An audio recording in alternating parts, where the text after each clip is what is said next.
दिल्ली में नई सरकार बनने के बाद आज से विधानसभा की पहले सत्र की शुरुआत हो गई है। लेकिन सदन के शुरू होने से पहले ही सबसे ज्यादा जिस बात पर चर्चा हो रही है वह है कैग रिपोर्ट।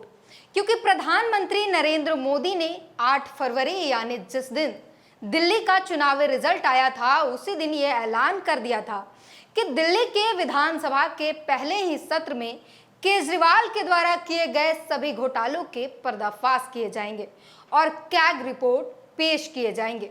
और यह कैग रिपोर्ट आगामी 25 फरवरी को पेश होनी है। पर उससे पहले आज पूरे दिन सदन शुरू होने से पहले से लेकर बाद तक क्या हुआ, थोड़ी चर्चा उस पर भी करेंगे।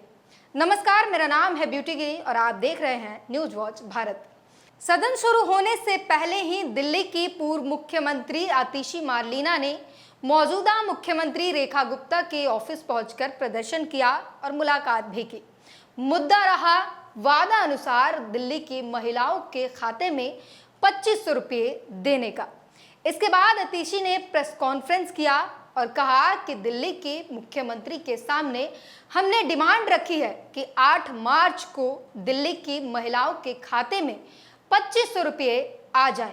साथ ही यह भी बताया कि आम आदमी पार्टी पूर्ण रूप से मजबूत विपक्ष की भूमिका निभाएगी। अब बात सदन की। सदन की कार्रवाई नियम के अनुसार शुरू हुई।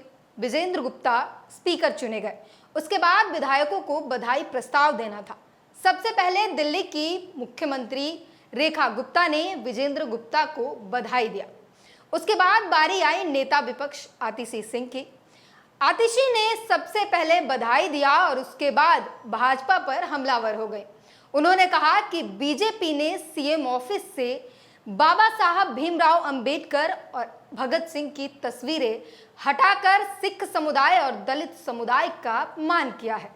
इस दौरान स्पीकर ने बैठने को कहा, लेकिन आतिशी बोलती रही और इसके बाद शुरू हुआ हंगामा।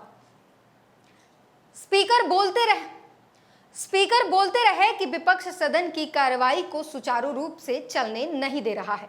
आम आदमी पार्टी पहले ही दिन सदन को डिस्टर्ब करने की मंशा से आई है और फिर शोर शराबा चलता रहा और उसके बाद हुआ 15 मिनट का ब्रेक। एक बात पे बहुत दुख व्यक्त करूंगी, जो आपके स्पीकर होने के नाते आपकी दिल्ली विधानसभा में जो दलित विरोधी, सिख विरोधी एक्शन हुआ है, मुख्यमंत्री कार्यालय से बाबा साहब भीमराव अंबेडकर की और शहीद आजम भगत सिंह की फोटो हटा दी गई है, जो दिखाता है कि भारतीय जनता पार्टी की दलित विरोधी मानसिकता है, सिख विरोधी मानसिकता है।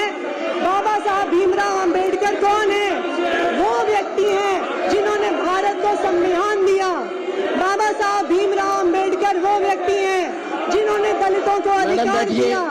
शहीद आजम भगत सिंह वो व्यक्ति हैं जिन्होंने 23 साल की उम्र पर जान गंवा दी भारत को आजादी दिलाने के लिए। लेकिन भारतीय जनता पार्टी ने सरकार में आते ही मुख्यमंत्री कार्यालय से बाबा साहब भीमराव अंबेडकर की तस्वीर हटा दी। आप बैठिए मैडम, बैठिए। भगत सिंह की तस्वीर हटा दी।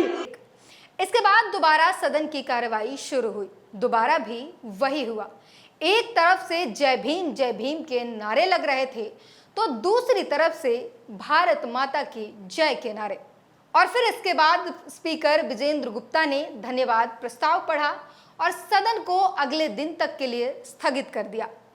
अब अगर मैं ये कहूं कि लोकसभा और राज्यसभा के बाद अब दिल्ली विधानसभा की तस्वीरें भी कुछ वैसी ही होंगी कि कभी विपक्ष कहेगा कि सत्ता पक्ष सदन नहीं चलने दे रहा, तो कभी सत्ता पक्ष यह आरोप लगाएगा कि विपक्ष सदन की कार्यवाही नहीं चलने दे रही और यह तस्वीरें आम हो जाएंगे। जनता के मुद्दों पर बात कम और शोर शराबा ज्यादा हुआ करेंगे। तो क्या आपको ताज्जुब होगा? साथ ही 2 सवाल, 2500 रुपये महिलाओं के खाते में दिए जाने के मुद्दे को लेकर दिल्ली की पूर्व मुख्यमंत्री और आम आदमी पार्टी कैग रिपोर्ट को ओवरलैप करना चाहते हैं या जय भीम के नारे लगाकर दलित विरोधी और सिख विरोधी चेहरा बीजेपी को बताकर आम आदमी पार्टी का काम बन जाएगा? इस पूरी बातचीत पर अपनी प्रतिक्रिया जरूर दीजिए।